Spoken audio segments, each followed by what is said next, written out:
I'm Edyth Welch. I've been known in Brentwood by a variety of names over the years. I started out as a single woman, and my name was Edyth Mazza at the time. My family resided in Brentwood. I married early in my career, and my name was Edyth Tom at that time, and was divorced about 13 years later, and then remarried 20 years ago. My name has been Edyth Welch ever since. Where'd you get the name, Edyth? My mom's name was Edyth, and I was named after her. What was your mother's maiden name, by the way? Hall.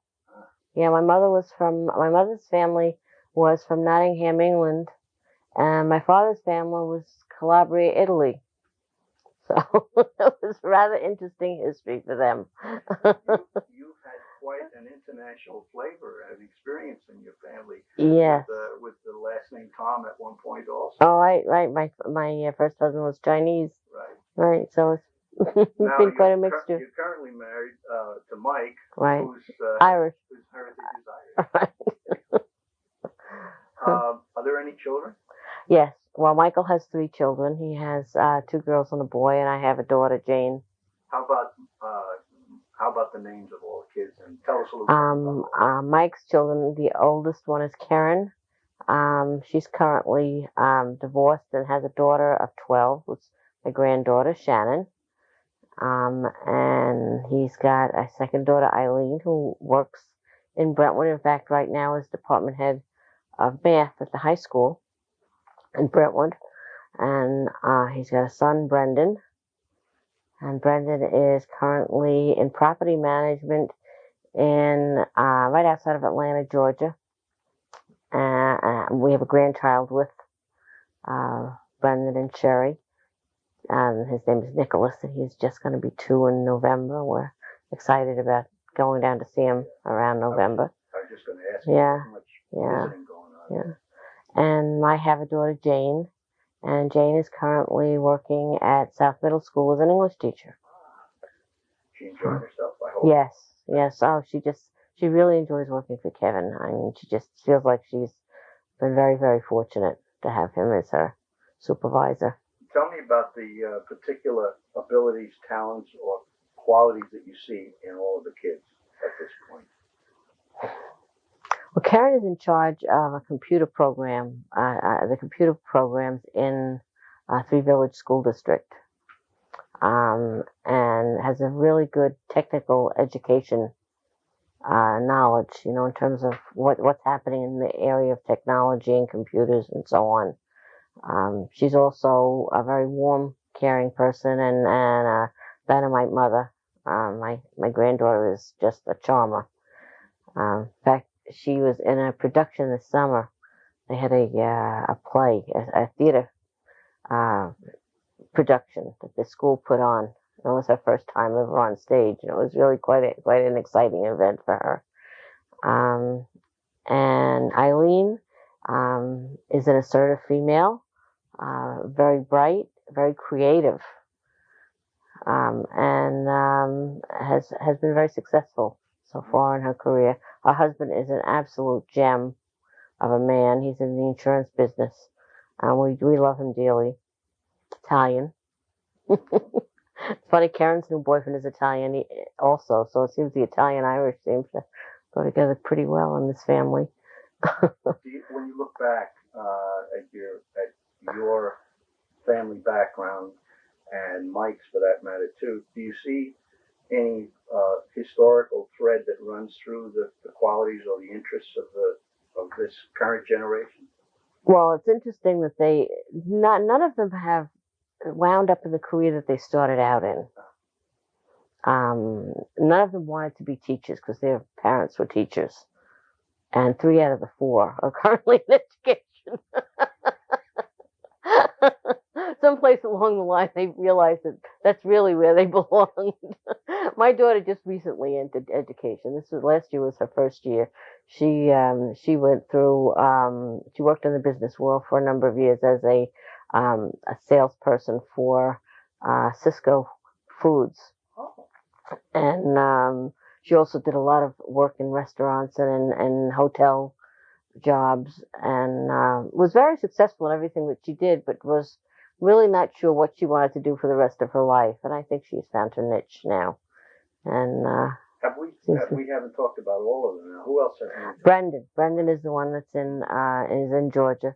He started out as a civil engineer, and now he's in property management.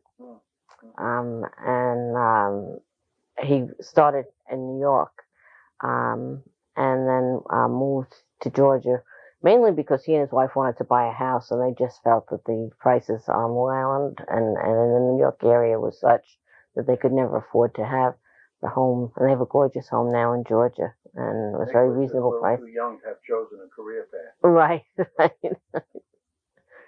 What I wanted to ask you before, where were you born and what year were you born? I was born in 1943, and my family lived in Wyandanch at the time. And I went through school living in Wyandanch. I went to Wyandanch Elementary School, and that in those days it was K through 8. And then we went to Wyandanch didn't have a high school at that time, so every year they had to beg some district to take us on a tuition basis. And I wound up in West Babylon. And it was interesting because the people that graduated 2 years before me were in Lindenhurst. My cousin who graduated the year after me was in Hauppauge. So that it was a little tough to maintain some of the relationships that you had in Wyandanch because people were spread out in different high schools. They bussed us back and forth. I was very active in sports at that time. But Wyandanch was a strangely divided town at that time. It was like there was a cutoff point where this section of town was white and this section of town was black. And the bus would drop us off right at the beginning of the black section. And I had to walk through that in order to get home every day. And there was a basketball player, a very nice man, Lenny, who used to walk me every day because he said I wanted to be sure he was safe. And he would walk me from the bus to the white section so that I could get home safe. Because I was one of the only girls that went out for sports from Wyandanch and took the bus home in the afternoon. Are your earliest memories of Wyandanch, or do you have any World War II memories? How it affected or touched you? You were in the middle of the war. Yeah, and my father, I didn't know my father until I was 3 years old. He was drafted when I was 6 months old, and I didn't see him again until I was 3. Wow. And I lived with my mom and my grandparents, and I know I was very resentful of him when he came home. He was pretty well shell-shocked. I mean, had really bad ulcers and had a very short fuse, and I used to get upset with him. And I can remember now, he'll even tell me what a brat I was. If he and my mother got into an argument, I would say, "Why don't you go back in the army?" Yeah. These are the kinds of adjustments that even today, servicemen. Yeah, it was tough. It was tough. Have to deal with it, yeah, they had a tough time of it. But they were married for 50 years, so they got through it all. And what are some of the earliest memories you have then as a child in your family? Oh, I guess every Sunday going to Grandma's for our pasta. I guess you do it in an Italian family. And my grandfather on my mother's side died when I was about 10, and my grandmother moved in with us, and she was my roommate. We shared a bedroom together, and it was probably one of the most wonderful experiences I ever had in my life. Is that right? We were very close, and I find even today I'll come out with expressions that my husband will look at me and say, "Where did you ever get that expression from?" You know, and this was your father's mother. My mother's mother. Your mother's mother. My mother's mother. Yeah. Yeah. So this is the Italian side of the family. No, it was English side. English side. Yes. Sorry. Yes. Yeah. Oh, and she always had a little saying for everything, and she had unusual, in fact, Mike is even starting to use one of the expressions when I'm not feeling too well. I'll say, "Oh yeah, I'm feeling logy today." And the first time I said it, he was like, "Logy? What the heck is that?"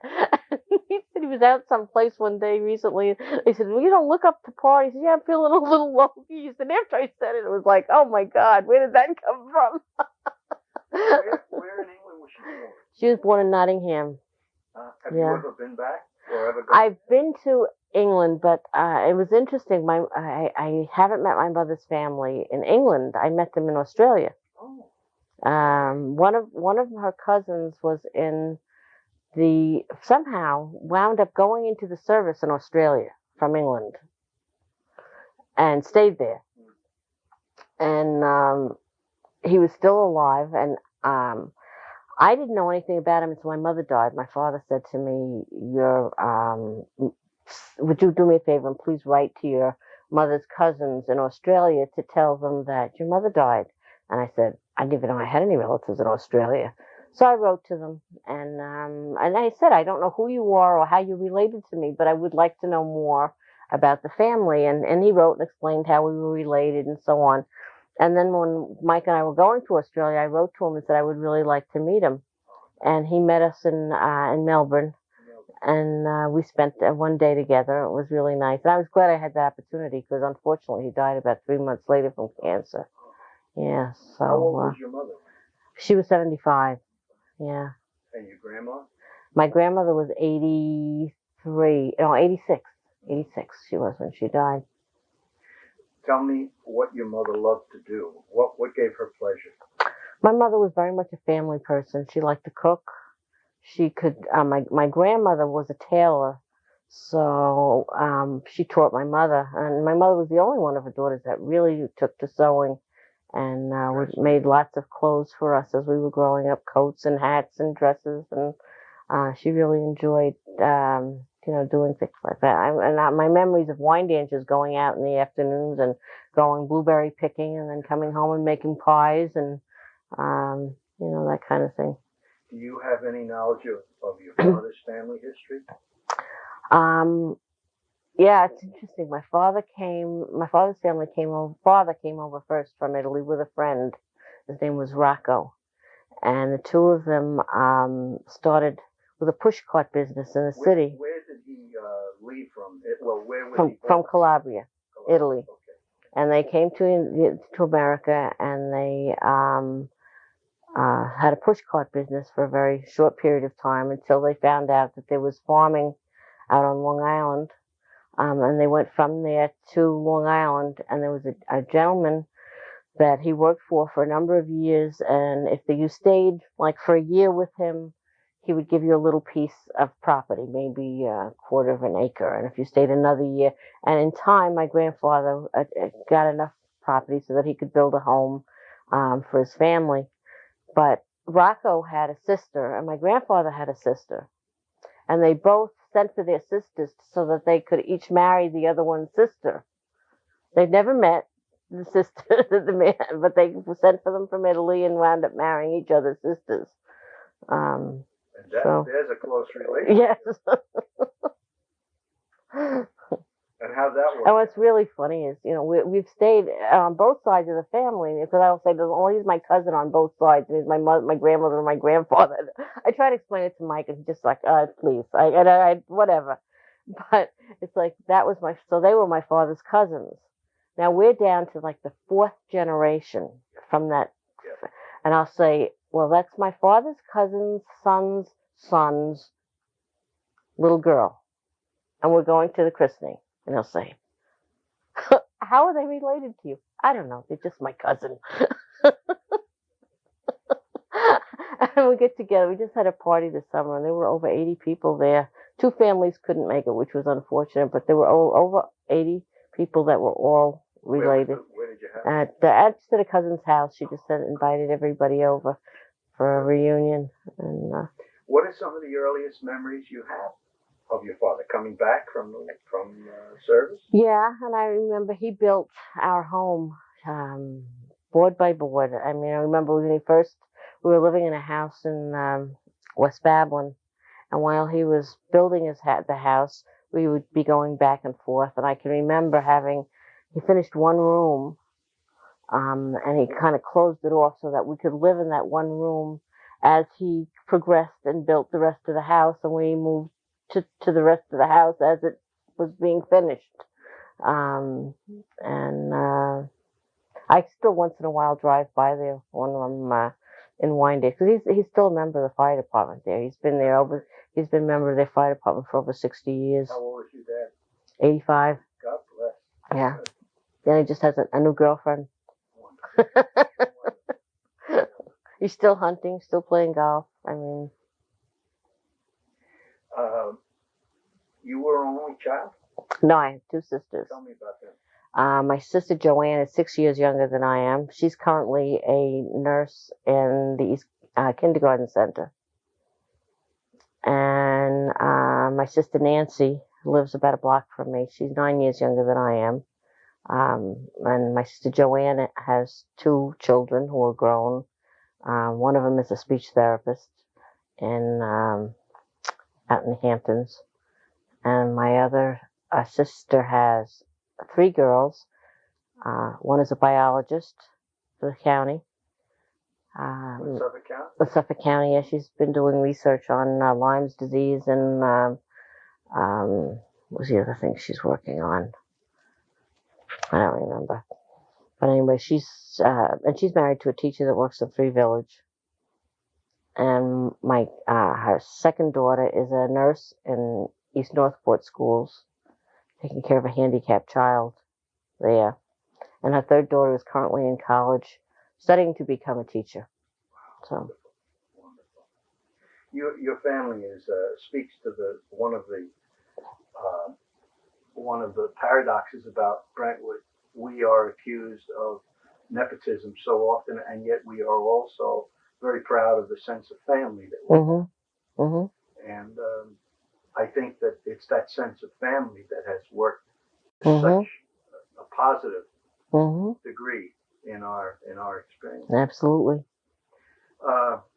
You mentioned having a close relationship with your grandmother. She lived with you. What are some of the things that, besides the expressions you mentioned, what are some of the things that you got from her in terms of role modeling or life lessons?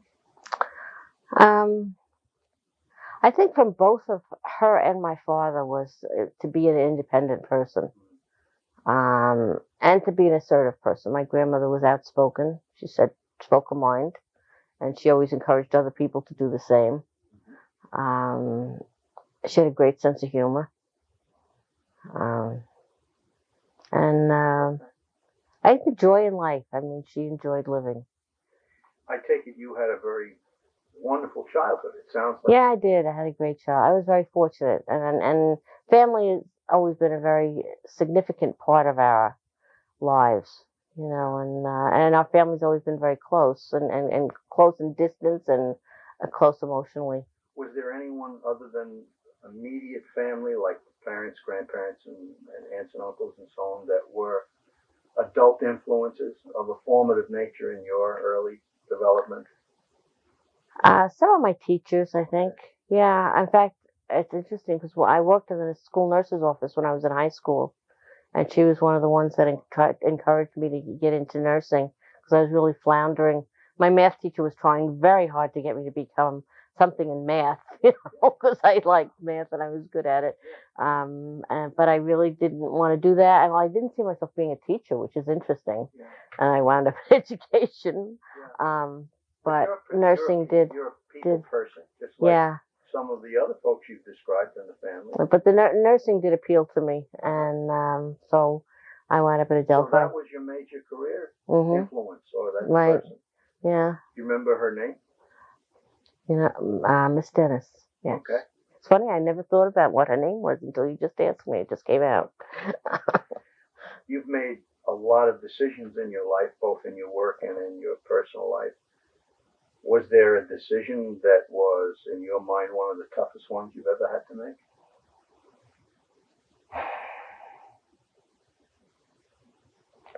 I guess not a pleasant one, but to get a divorce, I guess, was one of the toughest I had to make. That I knew it was something that I had to do for me, and I think it was best for all of us. Sure. Who was the best teacher you ever had? And you've had a lot of good teachers. Oh yeah, I did. I had a teacher in elementary school. He was a science teacher that I had, and we used to argue like terribly, go at each other. But I think he really enjoyed it, and he would deliberately bait me and get me going, and we'd wind up, you know. But again, I think he was good for me in terms of getting me to be outspoken and to speak my mind. Not that I ever really had a problem with that, but so Mr. Morrow, I remember him.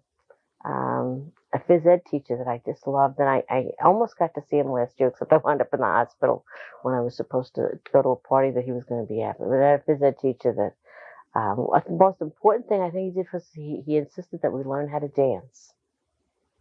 And he had us learn the Lindy, we learned how to do the cha-cha, we learned all kinds of dances in his phys ed class, and I thought that was the greatest thing.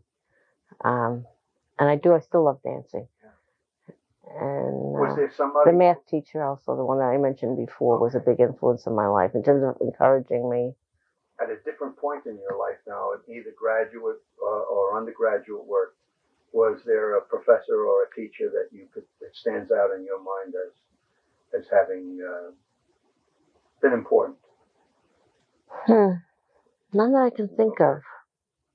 You remember any games you played before you were 10 years old? Either outdoor games or indoor games? Well, my career goal when I was a little girl was to be a roller derby star. And I used to put on my roller skates and roller skate all around the basement and try to, go as fast as I could. And in my head, of course, I was bumping into people and bouncing off the walls. And cowboys and Indians. I loved cowboys and Indians. So that's the 50s. Yeah, and I also wanted to be a country singer. Yes, I used to get all the words. You could buy the books that had all the words of the songs, and I'd sit out on my swing singing all the country songs. You are the gift, but you have also, from the time you were very young, been a gift giver, and you have given at least one gift to someone in your life that you remember, not just the gift that you gave, but the feeling you got when you gave a gift. Maybe one of the first gifts you gave to mommy or to anyone else. Can you think of anything that comes to mind quickly? Not that comes to mind quickly. All right. How about your first paying job? Do you remember that? Yeah, I worked as a sales girl. I was terrible. I was just awful. I found it very frustrating because you had to fill time and make it look like you were busy when you weren't busy, and you'd have to refold the same sweaters and then put them in there. And we'd be walking around, and she'd say, my boss would say, "Well, you're not busy." I said, "Well, I just refolded all those sweaters." "Well, go refold them again." And it was like I said, "You know what? I couldn't do this for the rest of my life." Where was that? Where did you work? Pennies. Oh, Pennies. Pennies. Yep.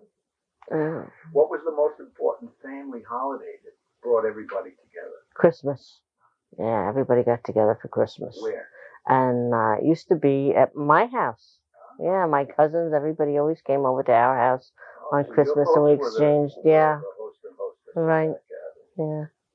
And sometimes, well, that was with my mother's family. My father's family, we usually went to grandma's house, and that's where we spent time for the holidays over her house. Did you, when you were growing up, Edyth, did you have anything that, like after school, what would you have been interested in? What did you enjoy? Sports. Yeah, I went out for every sport they had in school, from volleyball to basketball, baseball, you name it. Did you have favorite subjects or least favorite subjects? Yes, I liked science and math, and I hated social studies and geography. I still don't know where anything else is in the world. What's your favorite season? I like winter. I like the cold. I love the snow. I think nature in winter is just so beautiful. It's one of the reasons I like skiing. I like to be on top of a mountain and just be able to look out and see all the snow-capped trees and the icicles forming on trees. They're just beautiful. They say that aromas are a trigger to memory. Mm-hmm. Is there an aroma that means family to you? think the smell of a rose. And I think the smell reminds me of my mom because she always loved roses. In fact, when my dad moved out of the house after my mom died, I took all her rose bushes with me and planted them in my yard. And, I still love the smell of roses. What's the aroma you dislike the most?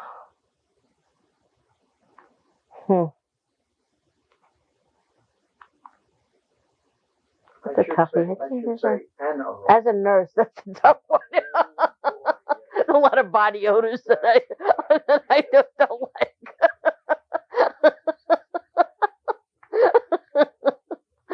You've had to deal with it in your life, So, starting from your first school, what were the schools you attended chronologically? I attended the Wyandanch Elementary School, and then I went to West Babylon High School. And from West Babylon High School, I went to Adelphi. And I'll tell you, from Wyandanch to Garden City, what a culture shock that was. And from Adelphi, I took most of my graduate work was through Hofstra. And then I went to the University of Colorado to become a nurse practitioner. Okay. And that's where you pretty much finished the matriculation. Mm-hmm. Okay. Is there a day that comes to mind if I say this was probably the happiest day of your life? Is there something that comes to mind?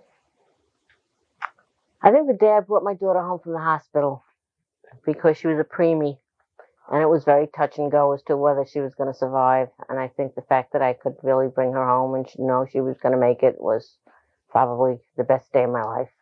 Okay. And I suspect that you've anticipated I'm going to ask you this because it's the flip side. That is one of the worst days. One of the worst days. The day my mother died. Okay. Mm-hmm. And you came to Brentwood in what year? 1963. And what brought you to Brentwood? I lived in Brentwood. My family moved from Wyandanch to Brentwood. When I graduated high school, both my sisters went through Brentwood Schools.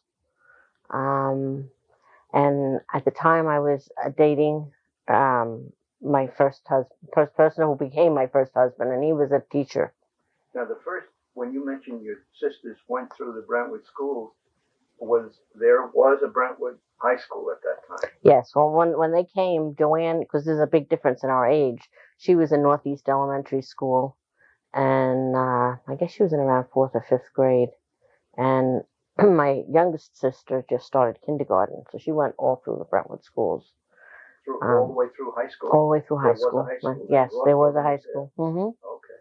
Mm-hmm. When you applied to the Brentwood School District, ultimately for employment, which you'll tell us about how that happened, had you looked elsewhere for work? Well, I was working as a nurse in Huntington Hospital, and I really enjoyed hospital nursing, but I was dating someone that was in education, and he suggested that if I looked for a job in education, maybe we would have the same time off, and when we were raising a family, we would be able to be together more. So I only applied to 2 schools, West Babylon, where I graduated, and Brentwood, where I lived. I was really torn because I didn't know whether I wanted to leave hospital nursing or not because I liked it. And Huntington in those days had a reputation as being one of the best hospitals. Yeah, I think it still is, quite frankly. On Long Island, I think it's one of the best. So anyway, they had offered me a full-time position in Huntington. At that time, I was only working part-time. And they offered me a full-time position. But it was on a floor that I liked, but there was a nurse on the floor that I really felt was incompetent. And I said, I would like to work here full-time, but I would like to have some say in who works under me, because I would have been the charge nurse. And they said, well, we don't do that. That happens through the office, the nursing office, and they determine. I said, well, if I'm going to have the responsibility of the patients on the floor, I want to be sure they can get good care. And I know there's a nurse on that floor that doesn't belong even in the profession, and I would not work there if she was going to be there. And then when I thought about school nursing, it appealed to me even more because I knew I'm in charge of myself. I'm on my own there. I can assume responsibility for whatever I do, right or wrong, and I don't have to worry about having somebody that's incompetent working with me. So you heard about? So I had heard, I knew there was there were nurses in schools, and I applied. And then I didn't know at the time whether there were openings or not, but I put in my resume, and it turned out there were two positions. There was one in the high school and one in the elementary school. I'll never forget. Mr. Weaver interviewed me at the high school, and one of his interview questions was, well, because I was only 20 at the time that I graduated college, and he said, how can I guarantee that you won't date the boys in the high school? And I looked at him and I said, do I look like I'm that desperate? I mean, I don't think I need to be going out with high school boys. And because of my age, he didn't want me at the high school. He felt that I might be attracted to high school boys. So I was at the elementary school, which worked out fine. I really enjoyed that experience And too. that was 1963. 63, right? And I worked at the elementary school until 1970. So you were there during the Kennedy assassination. Yes. You remember that? Yes. Yeah. I mean, who couldn't remember that? Was horrible, terrible time. Yeah. I just wondering, it affected all of us profoundly, and I just wondering how you were, what you thought, and how you were affected by that when it happened. Because you weren't a person that was really interested in social studies, Right, history, right. but this was different. Well, I think it made you feel very vulnerable, and make you realize that nobody was above being hurt. Who was after Fred Weaver? Were there any other interviews? Yes, I also interviewed with John Mead, and he accepted me as a nurse in his building, and Do you we remember worked any of the together. questions during the interview process? Not really, Okay. no. And then your first impressions. You've got the job, now you're on the job, and you're going through your first year. You're meeting people. If you can remember some of the people you worked with that first year, and some of the Well, I can remember. Fortunately, in the school that I attended for college, we did have some experience in schools, not a lot, but we did get some experience in schools. But the supervisor at the time was Tom Hastings. There was no nursing supervisor. So you had no one to really go. If you had a nursing question about, what I should be doing in this job, there was no one to go to as a new person in the school. And I can remember Betsy Sinatra was the nurse over at Loretta Park, and she had said to me, Edie, if you have any questions, about what to do or how to do anything, don't hesitate to call. Well, I don't know if she regretted that opportunity for me. I called her daily in the beginning. It was like, what do I do in this case? What do I do in that case? And, she really was a tremendous help. And I guess one of the reasons why I always was very adamant there should be nurses supervising nurses, because there's just so many things in a school that are different than any other kind of setting. And I found even as a supervisor of nurses that I had people walk off the job after the first day where they'd say, I'm not accepting this responsibility. Did you, the things that gave you pleasure that first year? What do you enjoy the most? I think the kids. I mean, how there was just such a great experience with little kids, and also making new friends. Meeting new people and making new friends. And many of them are still friends of mine today. The first year, I met a number of people, and in many ways, today is like when we started, because there's a lot of young. Yes, and all the energy, of young people and excitement. I don't know how you feel about this. There are a couple of ways of looking at it. Do you think Brentwood is in some ways a microcosm of, I don't know, the country or the world, or I don't know. it's not the same as other school districts. Because I think it's very different than other school districts. I think over the years, I felt that Brentwood attracted a certain kind of teacher. To me, the difference was that the teachers in Brentwood taught kids. They didn't teach subjects or grades. So if you were to complete, this is a completion question, and you fill in the missing word. Brentwood teachers are caring. Yeah. mm, Yeah, I always found that, and I always felt that there were people that were willing to give above and beyond. They didn't beat the buses out of the parking lot. They were willing to stay around and help kids and get involved in their families, and it was it was like there was a whole community of family. that's true. You also taught. You were a nurse teacher, so Right. you were a nurse, but you were also a teacher. Right. Tell us what you taught and Well, the elementary different school. programs you were involved Yeah, the elementary school I used to do some health lessons in the classrooms. I would go into the little kids and teach them how to brush their teeth and talk to them about hygiene. And of course, you always had to do the head lice little talk about it when you were checking heads. And the growth and development programs for the boys and the girls on growing up at the elementary level. And then at the high school, I taught health education as well as being the school nurse. And Mazatopla, I had a very different experience teaching. Yeah, because I taught health there, but I also I taught a class on marriage and the family, and I taught a phys ed class one year. I did a. You also brought a grant into the preparation for parenthood program. Right. That was a federal grant. Right. Gave you materials. Mm-hmm. Yep. Wonderful stuff. Wonderful program. What has happened with all of the things that you've been involved with? Have they carried on or they continue? We know that the Mazatopla school ended after 9 years. Right. Was phased back into the main system. But as far as other programs are concerned, they pretty much continue, do they? The things that you taught?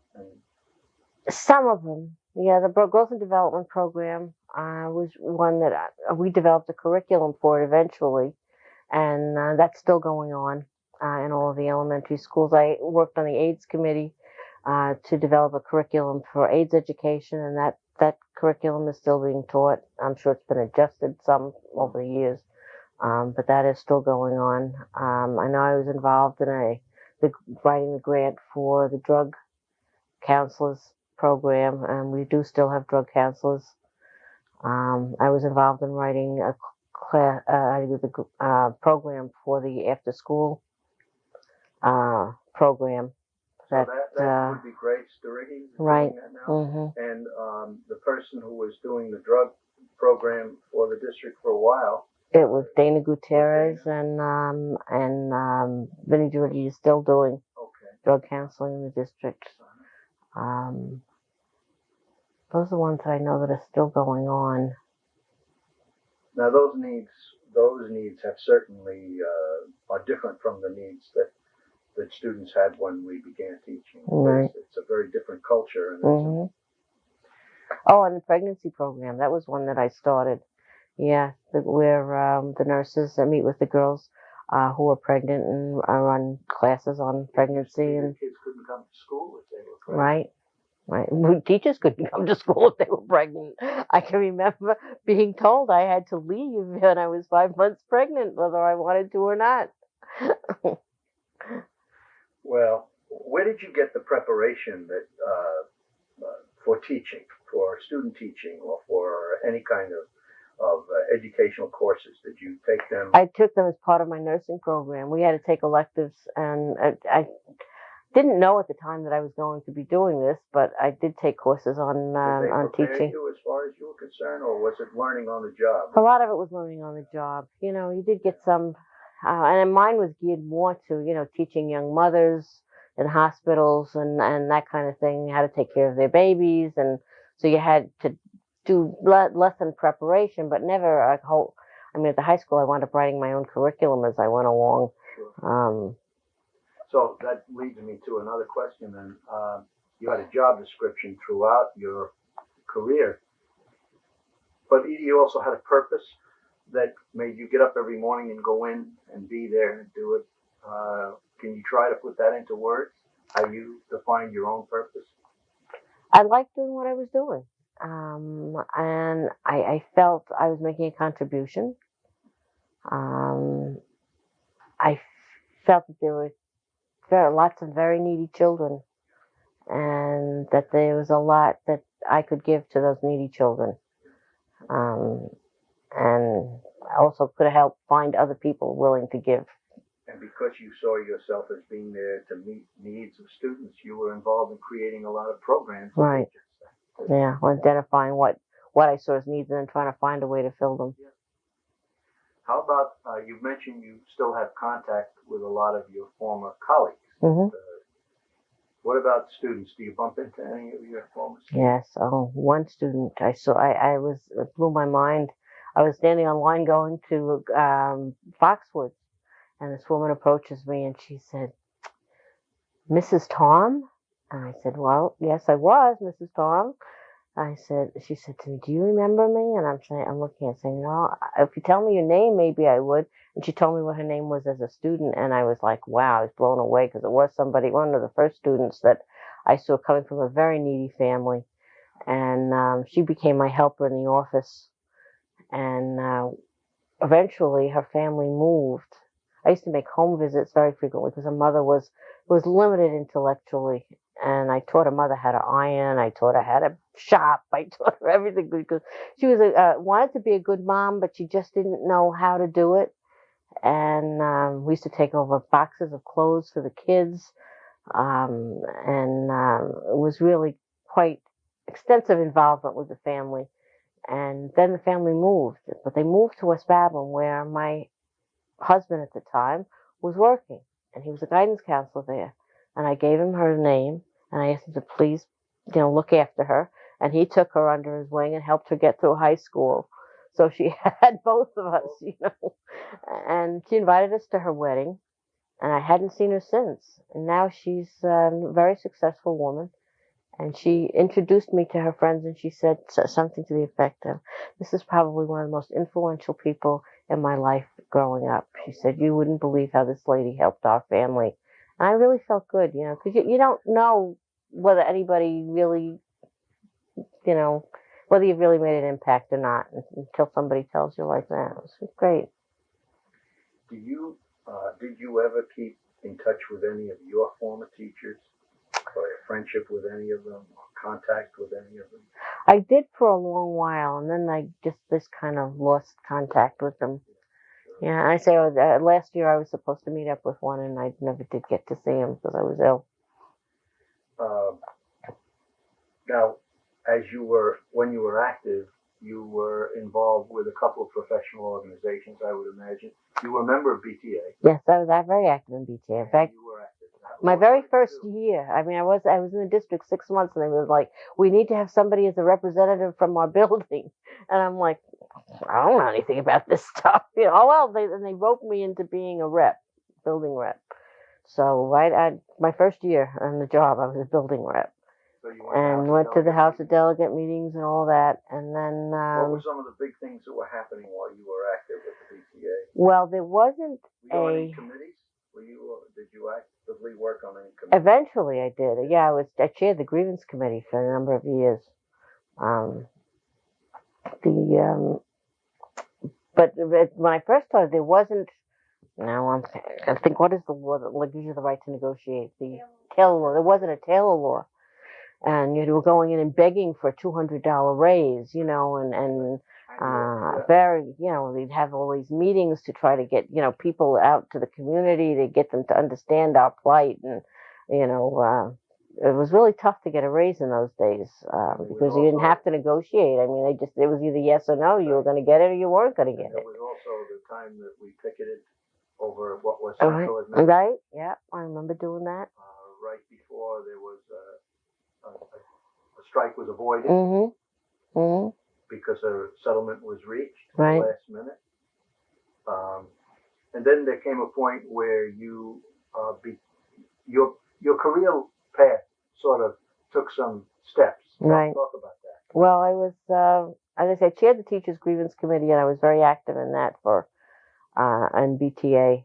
And Never had any desire to do anything other than what I was doing. I loved my job, especially at the high school. I loved being a school nurse, and I would have done that forever.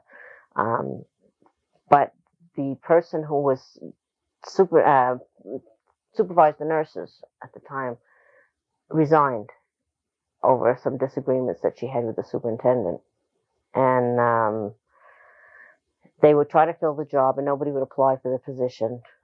And they opened the job up once and nobody applied, and then they opened it up and they said, if nobody applies again, we're just eliminating the job. And a couple of the nurses that I worked with came to me and said, Edie, why don't you apply? You know, like, we really don't want to lose that position. And I know we had fought so hard to try to have a nursing supervisor. But I didn't want to do it. I kept saying, I don't really want to do this, you know. But I put my papers in because I said, somebody has to do it. And I became department head of nurses. And I did that for a number of years, and taught health, because at that time department heads had to teach 2 periods a day. And so I worked out of the R.O.B.S High School, and I did some nursing and some teaching out of the high school.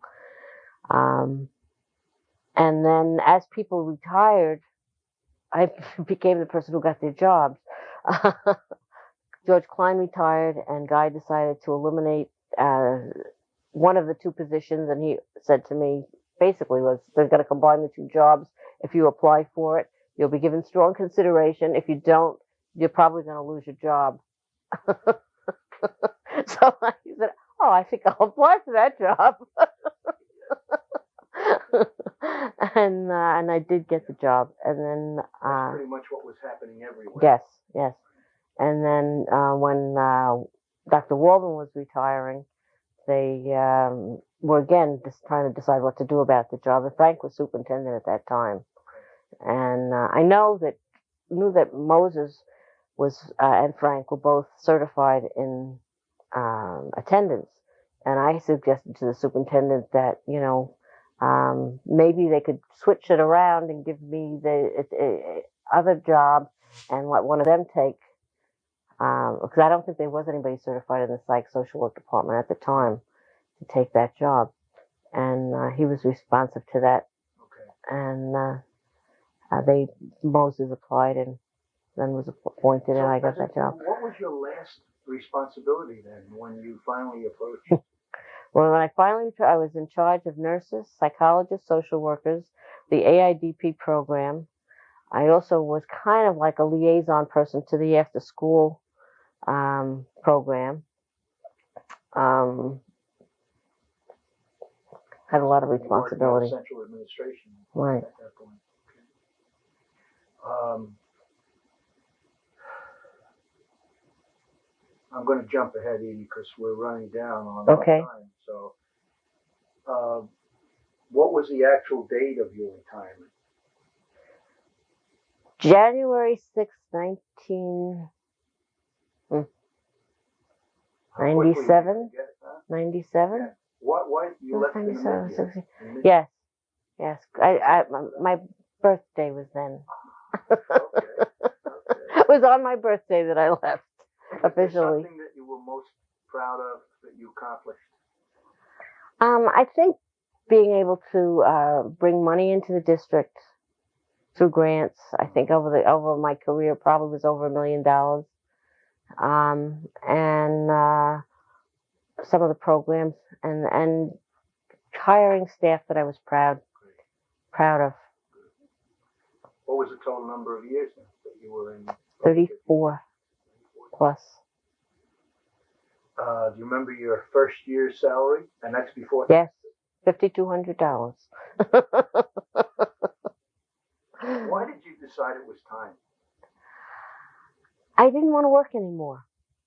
I liked what I was doing, and I said, if I had to work, this is the only thing I would want to be doing, but I really don't want to work anymore. Okay. I want to just be able to do other things that are fun in life. Did you have some things in mind?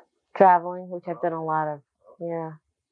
What was one of the things that gave you the most fun while you were working? I think just being with people. I mean, I enjoyed the social interaction. And I enjoyed, and the kids. I love being around kids. If you had it all to do over again, is there one thing that you would change? No, Okay. nothing. It was perfect. I felt like I was really very privileged to be able to work in Brentwood for my career. Who were your heroes growing up? Who were my heroes growing up? Papa and Cassidy. And Brenda Starr. The reason for the red hair, I guess.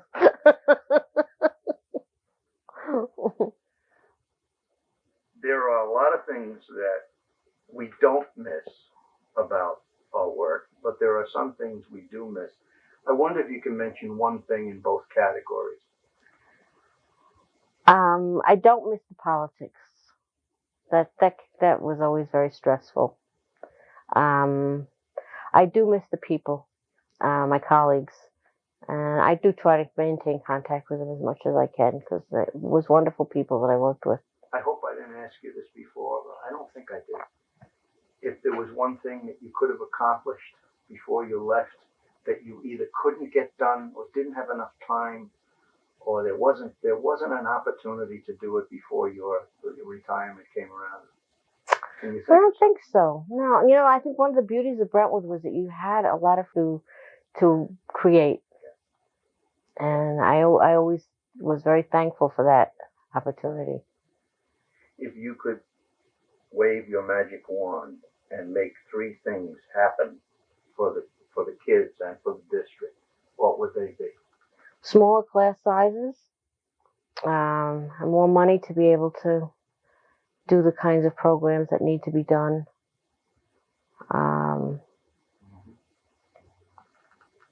I can't think of a third. All right. Those will do it, though. Yeah. Again, let's play the completion sentence game here. Brentwood's teachers are. Great. This is the part about your experience and what you might like to leave as a way of a legacy to young teachers, to new people coming in. What can you offer them as a way of a word of advice based on your 34 years of experience in Brentwood School District? Is to be creative, to use your creative abilities with kids. Because you have the opportunity to do it. What was your favorite year? That's a tough one. Well, did you have a favorite year? I don't know that I did. I think they were. I don't think I had a bad year. Okay. I don't think I ever left and said this was the worst. I don't ever remember saying this was a terrible year at school. What a great thing to be able to say. If years from now, when these students who you have had and the people you have worked with come to reunions and they're talking about you, how do you want to be remembered by them? I guess that's somebody that was fun and that cared about them. Okay. What haven't we talked about now? Is there something that we've left out?